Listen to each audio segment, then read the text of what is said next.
सहनावतु सहनौ भुनक्तु सह वीर्यं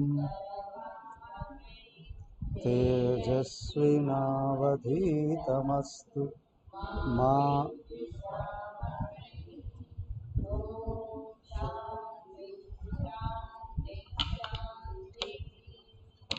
ओम गुरुर्ब्रह्मा गुरुर्विष्णुः गुरुर्देवो गुरुरेव तस्मै श्री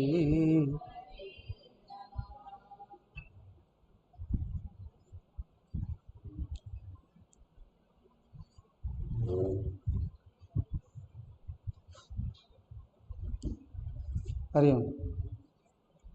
प्रपन्न पारिजाताय स्तोत्रवेत्रैक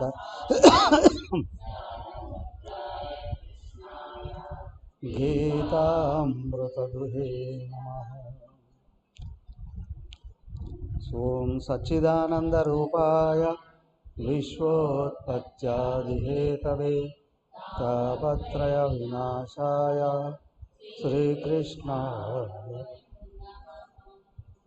మీకు ఇది బెటరా ఆ ఫ్యాన్ బెటరా అది బెటరా ఇది బెటరా మీకు నా చూపులో ఇక్కడ కూర్చో ఈ ఫ్యాన్ ఆపేసి ఆ ఫ్యాన్ కింద కూర్చోండి మాకు ఎదురుగా ఉంటారు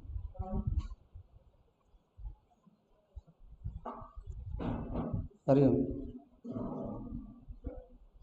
శ్రీమద్భాగవతం దశమస్కందం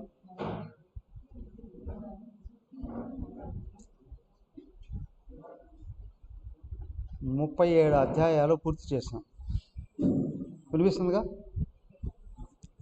37 అధ్యాయాలు పూర్తి సరిపోతుంది. మీకు వినిపిస్తుందా బాగా? ఓకే.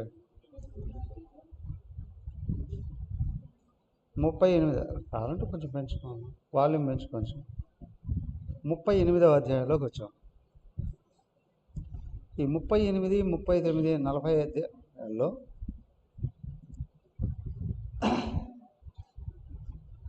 భగవంతుడికి భయంకరమైన పరీక్ష,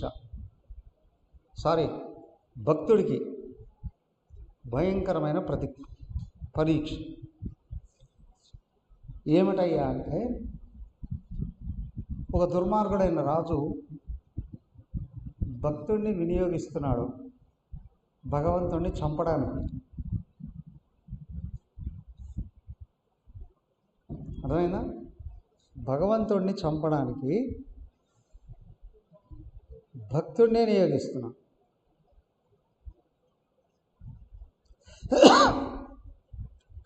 శ్రీకృష్ణుడు ఒక భక్తుడు, అక్రూరుడు, బ్రాహ్మణుడు, మహాభక్తుడు. అయితే ఒక్కోసారి ఏమవుతుంది అని అంటే, భక్తుడికి కూడా ఎందుకు పరీక్ష వస్తుందయ్యా అని అంటే, ఎక్కడో చోట చేయకుండా తప్పు చేసినాడు ఈ భక్తుడు, లేదా చేస్తాడు ఏదో అనేక రకాల టెస్టులు. ఏదేమైనప్పటికీ కూడా భక్తుడైనటువంటి వాడికి భగవంతుడి గురించి తెలుసు, కానీ కొంచెం లోపల ఆవేదన కలుగుతుంది. నా దేవుడిని ఎక్కడ చంపేస్తారు, ఎందుకంటే రూపంతో చూస్తున్నాడు కాబట్టి.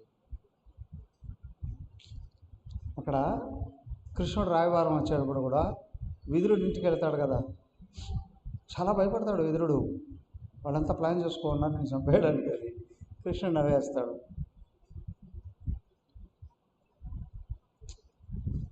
సామాన్యంగా ఆత్మజ్ఞాని అయినవాడు కూడా చావుకు వెనుకాడు, భయపడ్డు. ఎందుకు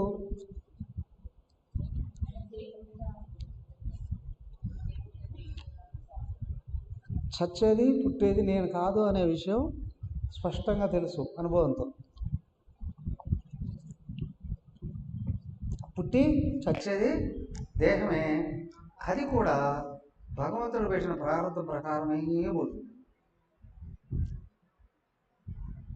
ఆయన బయట పడాలి అని పడేస్తాడు, అక్కడ కూడా కొద్ది దూరం నెడతాడు ముందుది పదార్థాన్ని కూడా. కానీ ఆయన పర్మిషన్ లేకుండా దేహం కూడా పోవడానికి వీలు. ఇక్కడ జ్ఞాని అనుభవంతో తెలిసేసుకున్నాడు, నేను దేహానికి అనేక అనంతమైన ఆత్మతత్వంగా ఉన్నాను అని. పైగా ఎవడైతే చంపాలి అని అనుకుంటున్నారో వాళ్ళ మూర్ఖత్వం స్పష్టంగా కనిపిస్తుంది. నత్వేవాహం జాతునాసం నత్వం నేమేచనాదివా. ఎక్కడ రాగం గుర్తుపట్టేటట్లేదు స్వామి. నచైవ న భవిష్యామః సర్వే భయమతఃపరం నత్వేవాహం జాతునాసం. ఇప్పుడు పట్టుకుంటారు కదా భగవద్గీత ఎట్లుంది. భగవద్గీత 2వ అధ్యాయంలో 12వ శ్లోకం. అయ్యా, నాకు కానీ నీకు కానీ ఇక్కడ ఉన్న రాజులకి ఎవరికి కూడా మరణం అనేది లేనే లేదు అని చెప్తున్నాడు ఆయన. మరణం అనేది లేదు, అందరం ఎప్పటికీ ఉంటాము. భగవంతుడు కదా ఇక్కడ జ్ఞాని అనుభవంతో తెలుసుకున్నాడు. కానీ తాటా ఉంటుంది. ఎందుకంటే తన ఇష్టదైవం మీద తనకున్న ప్రేమ ఏదైతే ఉందో ఆయనకి ఏమైనా ప్రమాదం కలుగుతుందేమో. తన విషయంలో తను భయపడకుండా నిలబడకున్నప్పటికీ కూడా తన గురువు విషయంలో, ఇష్ట దైవం విషయంలో ఆరాటపడుతున్న మనసు. గురుదేవుడి విషయంలో కూడా అదే. తపోవనుడికి ఆరోగ్యం బాగాలేదు అని తెలిసింది. అప్పుడు ఆయన ఎర్నాకుళంలో జ్ఞానయజ్ఞాన్ని నిర్వహిస్తున్నారు. జ్ఞానయజ్ఞాన్ని మధ్యలో ఆపేసి పరిగెత్తుకుంటూ వెళ్ళిపోయాడు. ఉత్తరకాశీకి వెళ్ళాడు. ఆయన బాగాలేదు, ఏడ్చేశారు. ఆయన జ్ఞానయజ్ఞాన్ని ఆపి ఎందుకు వచ్చావు? జ్ఞానయజ్ఞం మొదలు పెడితే ఆపకూడదు కదా, ఎందుకు వచ్చావు? గురువు ఎక్కువ జ్ఞానయజ్ఞం ఆయన అనలేడు, కానీ అనుకుంటాడు కదా. ఆయన అన్నాడట, చిన్మయ్య, జ్ఞానాన్ని చెప్పడం ఈజీయే కానీ ఆచరించడం కష్టమయ్యా అనా. ఈయన అంటే ఇప్పుడు ఇక్కడ ఈయన ఆచరించలేకపోతున్నాడా? కాదు, శిష్యుడి మనసును దారి మళ్లించడానికి, శిష్యుల్లో ఉన్న బాధను తొలగించడం వరకు, ఆయన మనసు దారి మళ్లించడం వరకు ఈయన ఏదైనా చెప్తాడు. చెప్పడం ఈజీ అనయ్యా, ఆత్మకు చావు లేదు, ఆత్మకు పుట్టుక లేదు, ఆత్మకు బరువు తెలియదు అని. మళ్ళీ ఇప్పుడు నేనేమన్నా చచ్చిపోతానా? నేను ఎందుకు వచ్చావు ఇక్కడికి? విషయం ఏదైనప్పటికీ కూడా ప్రాణం పోయిందంటే గురువుగారు మళ్ళీ కనిపించారు కదా దేహంతో. భగవంతుడు అంతటా ఉన్నప్పటికీ కూడా గురువుగారు దేహంతో కనిపించరుగా, అవునా? ఆయన ప్రేమ ఇక్కడి నుంచి కదా వ్యక్తమైంది. ఆయన అంతటా ఉన్నాడు, అవునా, అందరిలోనూ ఉన్నాడు. కానీ నా కొరకు వ్యక్తమైంది ఈ దేహం నుండి కదా. ఆ దేహం రేపటి నుంచో కనిపించదు అంటే నాకు బాధ ఉండదా? అది అనుభవించేవాడికే తెలుస్తుంది కదా. ఓకే, ఎనీహౌ ఇక్కడ అక్రూరుడు బయలుదేరాడు, రథం వేసుకొని మధుర నుండి బృందావనానికి బయలుదేరాడు. వచ్చి తీసుకుని వెళ్ళడానికి వస్తూ ఆయన రకరకాలుగా ఆలోచిస్తున్నారు. చూడండి 38వ అధ్యాయం. శ్రీ శుక ఉవాచ అక్రూరో విశతాం రాత్రిం మధుపుర్యాం మహామతి ఉషిత్వా రథమాస్తాయ ప్రయయౌ Nandagokulam.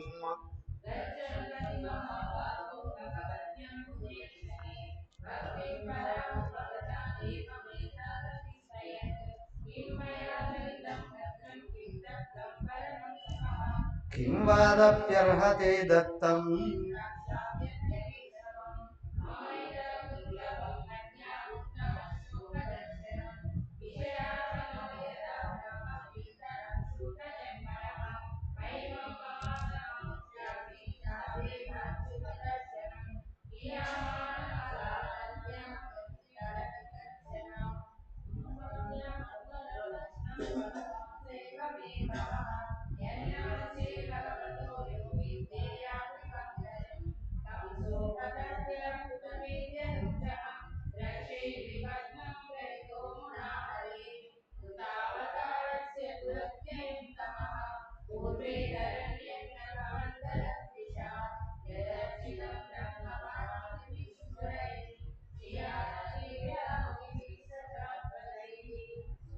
Okay okay okay okay.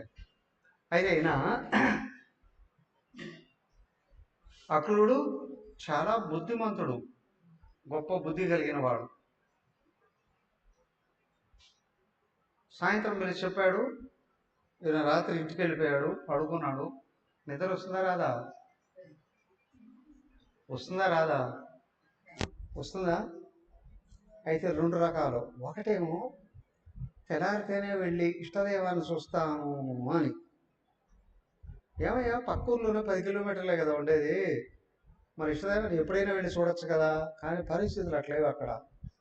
కృష్ణుడిని కలవడానికి ఎవ్వరు వెళ్ళినా నా శత్రువులను భావించి చంపేస్తున్నాడు వాడు కదా. సో కాబట్టి ఇప్పుడు ఈ కంసుడే పిలిపించి చెప్పాడు, ఓ కృష్ణుడిని చూసు. కాబట్టి కృష్ణుడు నా ఇష్టదైవాన్ని చూడడానికి అవకాశం కలుగుతుంది. ఒక పక్క విపరీతమైనటువంటి ఆనందం, అవునా. రెండో వైపు ఆయన తీసుకురా ఇక్కడ చంపేద్దామని చెప్పాడు, అవునా. అత్యంత భయంకరమైనటువంటి విషయం. అక్కడ విషయాలన్నీ కూడా చెప్పాడు, ముందు చదువుకున్నాం కదా. ఏంటి అంటే వస్తువుని కువలయడము అనే ఒక పెద్ద ఏనుగు ఉంటుంది, ఆ ఏనుగుతో చంపిద్దాము. అక్కడ కుదరకపోతే మల్లయోధులు ఉంటారు, వాళ్ళెవరు,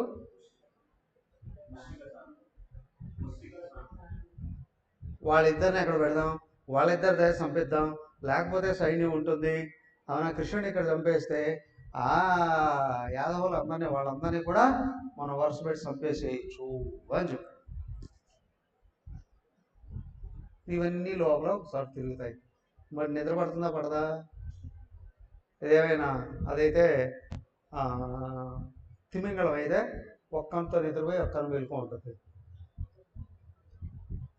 రెండు గుండెలు కూడా ఉంటాయి దానికి, లంగ్స్ అయితే రెండు ఉంటాయి కదా అందరికీ కదా.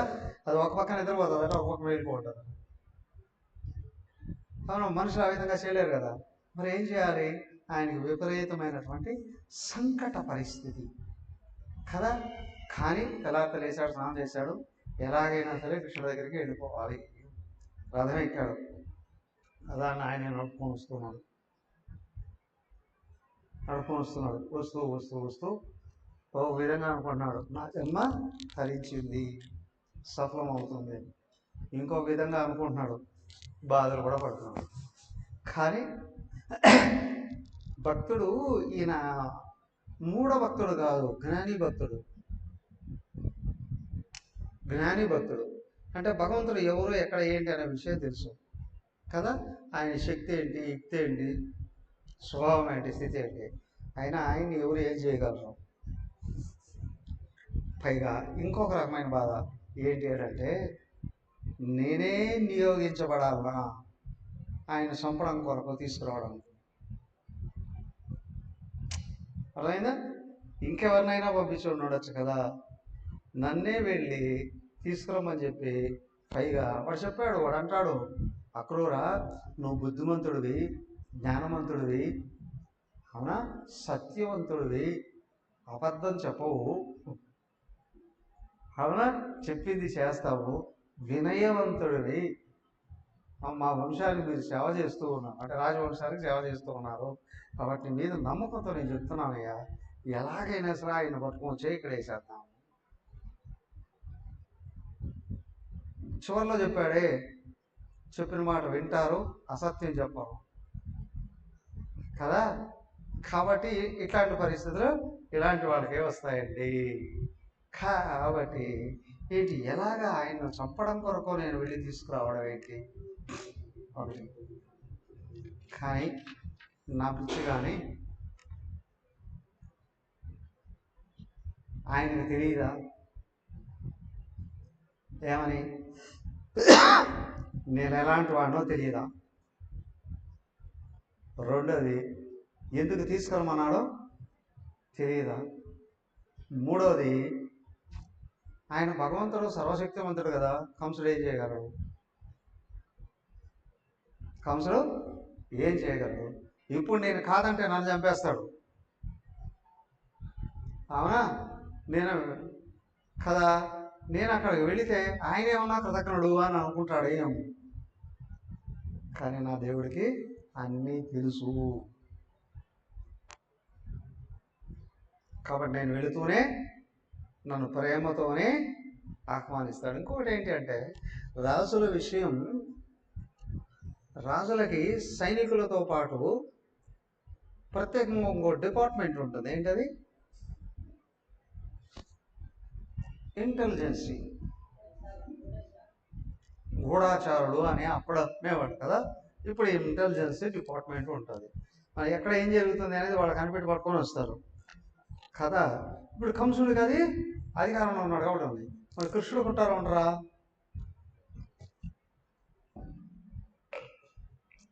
బ్రహ్మాండాన్ని తయారు చేసినాడు, ఆయన కుట్టారా ఉండరా? సర్వదేవతలు ఆయన ఇంటెలిజెన్సీ, ఆ డిపార్ట్మెంట్లో ఉన్నవాడే. దేవతలు అందరూ కూడా శక్తులే ఆయన కొరకు పనిచేస్తూ ఉన్నటువంటి వాళ్ళు. ఇన్ఫర్మేషన్ వస్తాయి అవన్నీ సరే, కానీ వీళ్ళు వచ్చి ఇన్ఫర్మేషన్ ఇవ్వాలి ఆయనకి. మరి లేకపోతే ఎలా తెలుస్తుందండి? కంసుడి మనసుకు వెనకలు ఉన్నది ఎవరు? అలా కాదా? జ్ఞాని భక్తుడిలో ఉన్నటువంటి గొప్పతనం ఏంటి అని అంటే ఈ రహస్యం బయటకు వస్తుంది. అయ్యా, అంతటా అందరిలో ఉన్నవాడు కదా ఆయన. ఎక్కడ ఎవడు ఏమనుకున్నప్పటికి కూడా ఆయనకు తెలియకుండా ఎలా ఉంటుంది?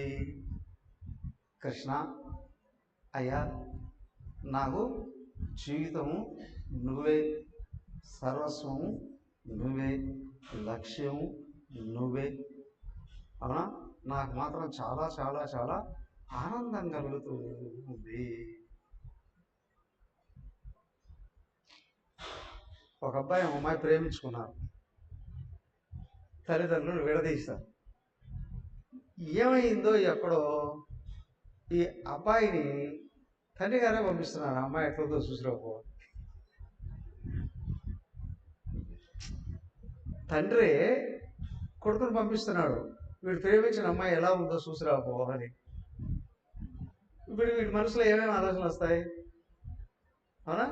ఆ రూపం కదా, ఆ మాటలు, ఆ చేతలు, ఆ కవళికలు కదా, ఆపాదమస్తకం చింతన చేస్తాడు కదా.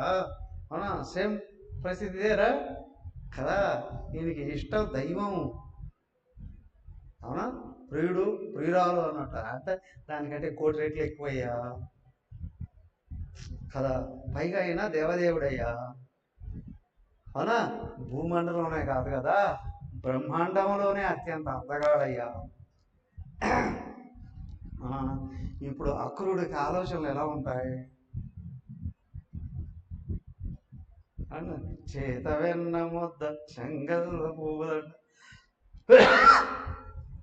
అది గుర్తొస్తుందా?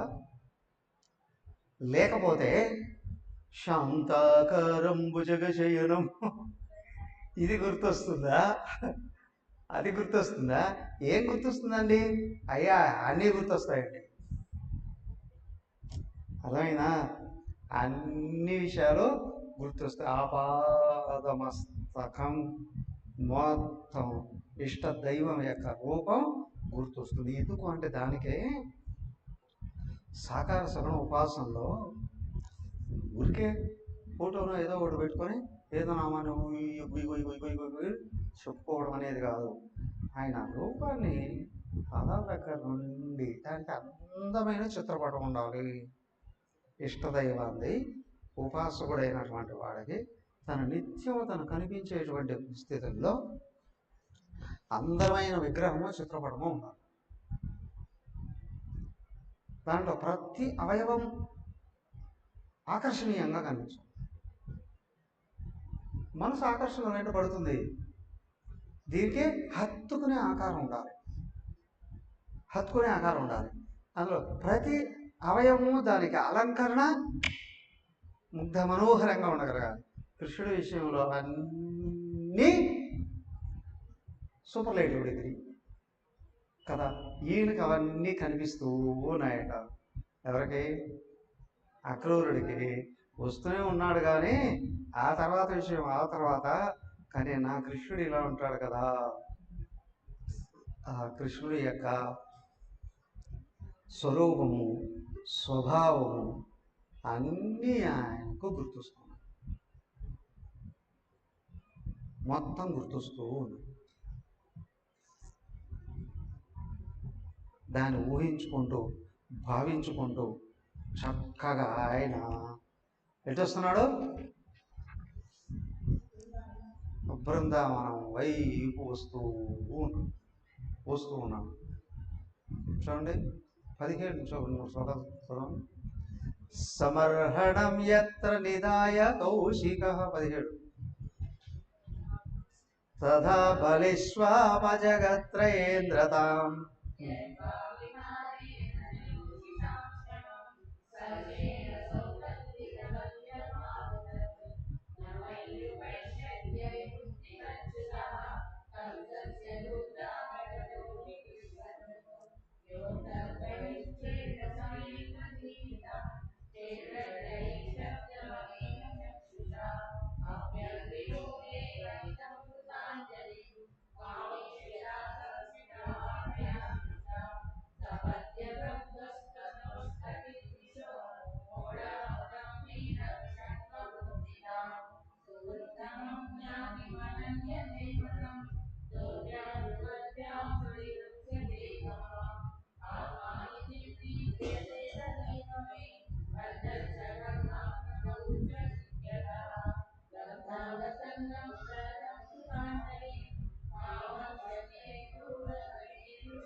ఓకే ఓకే సరే. అయితే ఆయన ఆలోచించుకుంటూ వస్తున్నాడు. ఏమని? ఆయన యొక్క రూపము, గుణం, గణం అన్నీ ఆలోచించుకుంటూ వస్తున్నారంటే ఎప్పుడైతే తనకిష్టమైన వాళ్ళతో మాట్లాడుతూ ఉన్నా లేదా వాళ్ళ గురించి ఆలోచిస్తూ ఉన్నా సమయం తెలియదు.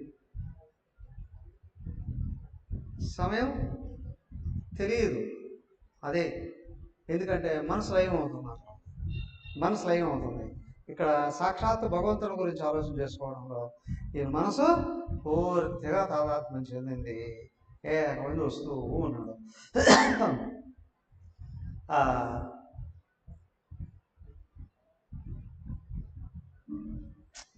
కలగాపులగంగా ఉంది మనస్సు. ఒకవైపు ఇష్టము, ఒకవైపు ఉపాసన, ఒకవైపు భయము, ఒకవైపు ఆయన ఏమైనా నా గురించి వ్యతిరేకంగా ఏమైనా అనుకుంటాడేమో ఇవన్నీ కూడా. కానీ వాటన్నిటిలో కూడా ఈయన ఏమనుకున్నాడు? అందరిలో ఉన్నవాడు ఆయన, కంసుల్లోనూ ఉన్నాడు, నాలోనూ ఉన్నాడు. కంసుల భావాలు కనిపెడతాడు, నా భావాలు కూడా కనిపెడతాడు అని అనుకున్నాను. ఉంటేనే నన్ను ఏమైనా దూషిస్తాడేమో, నన్ను ఏమైనా దూరం చేస్తాడేమో, నన్ను ఏమైనా కోపగిస్తాడేమో, అసహించుకుంటాడేమో, ఈ ఆలోచనలు కూడా వస్తున్నాయి. కాదు, ఆయన నా ఇష్టదైవము, ఆయన భగవంతుడు, ఆయన ఎప్పుడు అలా చేయడు. తన భక్తుడిని ఆయన ఎప్పుడు దూరం చేసుకోడు. అందుకే ఆయన ఏమన్నారు? దయా సముద్రం నదస్య కశ్చిత్ వైర సుహృత్తము నశాప్రియో ద్వేష్యో కీక్షయవ తదాపి భక్తాన్ భజతే యథాదద సురద్రము యత్ ఉదుపాశ్రితోర్థద. అయ్యా, తన భక్తుడైనటువంటి వాడిని ఎప్పుడు కూడా భగవంతుడు కసురుకోడు, దూరం చేయడు, వ్యతిరేకించడు కదా, తను అసహించుకోవడం ఇట్లాంటివన్నీ ఏమీ జరగవు అని అనుకుంటున్నాడు. అలాంటి భావాలతో నేరుగా ఆయన దగ్గర బృందావనం దగ్గరకు వచ్చేస్తున్నాడు. వస్తుంటే మధ్యలో నది ఉంది. వచ్చేటప్పుడు నది దాటుకొని వచ్చేసాడు. యమునా నది దాటి తిరిగి వచ్చేసాడు. వచ్చేసి ఆయన బృందావనంలో ప్రవేశించాడు. బృందావనంలో ప్రవేశిస్తూనే చూడండి 28 నుండి దదర్శ కృష్ణం రామంచ వ్రజైదో గోదోహనంగతౌ శరదంబరుహీక్షణౌ కిశోరౌ శ్యామల శ్వేతో సేనికేతో బృహద్భుజౌ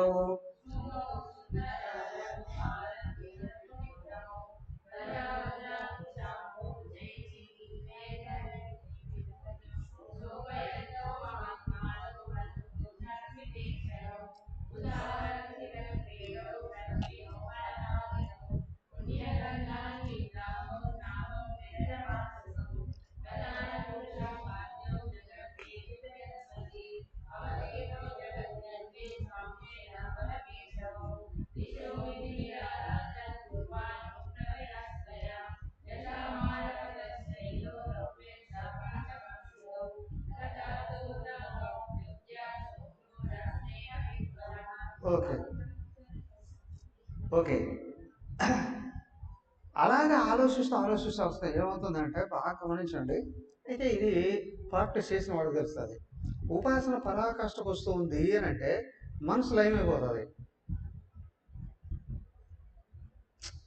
మనసు లయమవుతుంది. అయితే ఏంటంటే ఇది ప్రారంభ సమయాలలో ఏకాంతమైన ప్రదేశంలో కూర్చొని కదా, చక్కగా పద్మాసనం వేసుకొని కూర్చొని స్లోగా ఇంద్రియాలను ఉపసంహరించి మనసును భగవద్భావాలతో లయం చేయగలగాలి.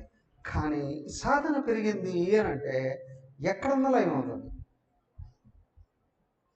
పనిచేస్తూ ఉన్నా, మాట్లాడుతూ ఉన్నా, జనాల్లో ఉన్నా, ఏకాంతంగా ఉన్నా, ఒక్కొక్కసారి వాహనం నడుపుతూ ఉన్నా కూడా,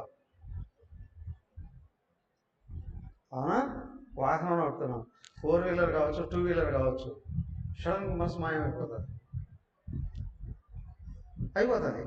అయితే ఇక్కడ ఏమవుతుందంటే భక్తి పరాకాష్ఠ కలిగిందంటే మనసు మాయమవుతుంది. అయితే మాయమైంది అంటే ఇక్కడ మత్తులోకి వెళ్ళిపోయిందని కాదు, నిద్రలో పరిస్థితి వెళ్ళిపోయింది కాదు, కంప్లీట్ స్పృహ ఉంటుంది, దేహ తాదాత్మ్యం ఉండదు. పారవశ్యం అండి అంటారు భక్తి మార్గంలో. దాని ఇంకో కొంచెం పిచ్చి మార్గంలో అయితే దయ్యం పట్టిందో దేవుడు పట్టిందని ఊగుతారు చూడండి, భక్తి పారవశ్యం. అలాంటివి కూడా. కానీ ఇక్కడ ఏమవుతుందంటే జ్ఞాని భక్తుడు కొందే థాట్స్ క్లోజ్ అయిపోతాయి, అద్భుతమైన ఎరుక బయటకు వస్తుంది, దేహంతో తాదాత్మ్యం లేనట్టే ఉంటుంది, శరీరం కదులుతున్నది స్పష్టంగా కనిపిస్తుంది. ఆ పై వాహనం మీద వాహనం కదులుతూ ఉన్నట్టుగా కనిపిస్తుంది. ఆయన అంటాడు చూడండి, ఎవరు రమణ మహర్షి వారు, ఆయన షేక్ అవుతూ ఉండేది బాడీ. భగవాన్ ఎందుకు మీ శరీరం కదిలిపోతుంది, షేక్ అవుతుంది అని అంటే, అంత పెద్ద ఏనుగు ఇది చిన్న గుడిసెలో దూరిందిరా, గుడిసి కదలకుండా ఏం చేస్తుంది అనేవాడట. గుడిసేది దేహం, ఏనుగు అంటే అనంతమైనటువంటి ఆత్మ, మరి కదలకుండా ఏం చేస్తుంది అది ఆయన ఉపమానం ఆ విధంగానే ఉండట. కానీ ఇక్కడ ఏమవుతుంది ఏనంటే మనసు ఉపయోగించినప్పుడు శరీరం అది కూడా ఒక వాహనం, అది ఇంకొక వాహనం మీద కదిలి వెళ్ళిపోతూ ఉన్నా కూడా ఏ తాదాత్మ్య స్పందన స్పర్శ లేకుండా కూడా కనిపిస్తాయి, మనం లయం అవుతూ ఉన్నాడు కదా. ఈయనకు కూడా ఏంటంటే రథం మీద ఎక్కి రథాన్ని నడుపుతూ ఉన్నాడు, కృష్ణుడి గురించి ఆలోచించడంలో ఏమైంది, భక్తి పారవశ్యమే కలిగింది. భక్తి పారవశ్యం కలిగిందంటే భక్తి మార్గంలో పారవశ్యత ఏంటి అని అంటే వెంట్రుకలు లెక్క పొడుచుకుంటాడు, కళలో నీళ్ళు కారిపోతూ ఉంటాయి, ఒళ్ళు కబురు పొడుస్తూ ఉంటుందండి భక్తి పారవశ్యం. జ్ఞానంలో పారవశ్యం సమాధి స్థితి, లైవ్ అయిపోతాయి. ఈయనకి ఇవన్నీ కలిగాయట. ఎవరికి? అక్రూరుడికి స్పష్టంగా ఎదురుగానే శ్రీకృష్ణుడు కనిపిస్తూ ఉన్నట్టుగా కూడా అనిపించింది. కానీ తనకు వచ్చేసాడు, శ్రీకృష్ణుడి దగ్గరికి వచ్చేసాడు, రథం దిగి లోపలికి వెళ్ళేటప్పటికి నేరుగా ఈయన ఏ విధంగా అయితే ఊహించుకుంటూ వస్తున్నాడు ఎదురుగా ఆయన కనిపించాడు. ఇక్కడ ఉన్నది ఆయన కనిపించిందా, ఆయన ఊహించుకున్నట్టు ఈయన ఉన్నాడా? ఆయన ఏదో అనుకుంటే ఈయన ఎట్లా కనిపిస్తాడండి? కనిపిస్తాడా? కనిపిస్తాడు. ఎందుకు? తన భక్తులు ఏమూహించుకున్నాడో, ఏ యథామాం ప్రపద్యంతే తాం తదాయేవ భజామ్యహం అని అన్నాడు అక్కడ. తన శిష్యుడు తను ఏ విధంగా భావించుకున్నాడో ఆ విధంగానే నేను అనుగ్రహిస్తానండి. అదే ఇక్కడికి వచ్చేటప్పటికి ఏమైంది అంటే అలాగే కనిపించాడు అన్న. ధ్వజ వజ్ర అంకుశ అంభోజ హితై అంగ్రిభిర్ధ్వజం, మొత్తం అన్నీ ఇక్కడ కనిపిస్తూ ఉన్నాయట. ఆయన శోభయంతో మహాత్మాను అనుక్రోశ స్మితేక్షణౌ. లోపల ఒక రకమైనటువంటి ఉదయం నుండి ఏడుస్తూ ఉన్నటువంటి శిశువు సాయంత్రం శ్రమంగా అమ్మగారు తల్లి కనిపిస్తే ఎలా ఉంటుంది? ఆక్రోషణ, ఆనందం, కలగలిపి వస్తే ఎలా ఉంటుందో అలాగా ఈయనకి అవుతూ ఉందట. పరిగెత్తుకుంటూ వచ్చాడు. బలరామకృష్ణులు ఇద్దరు ఉన్నారు. మొదట ఎవరికి నమస్కారం చేయాలి? ఎవరికి నమస్కారం చేయాలి?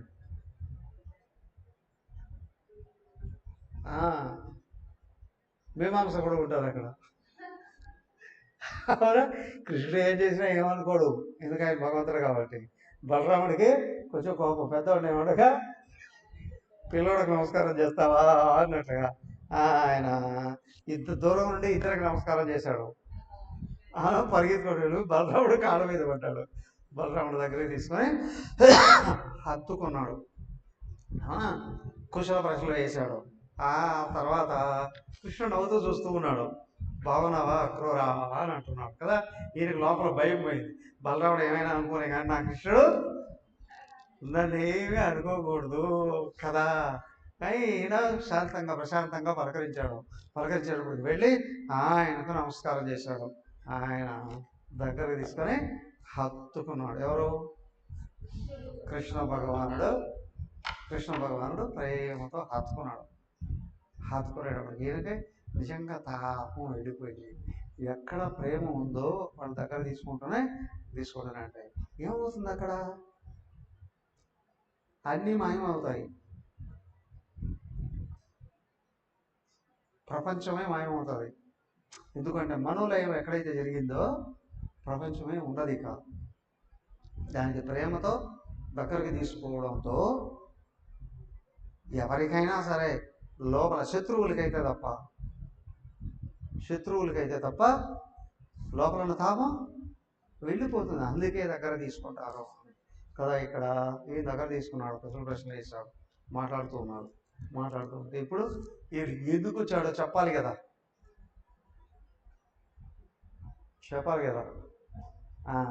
అవన్నీ మాట్లాడుకో.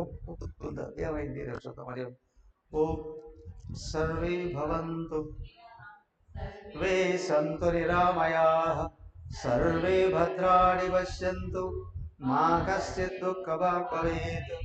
ఓం శాంతి శాంతి శాంతి. హరి ఓం. శ్రీ గురుభ్యో నమః. హరి ఓం.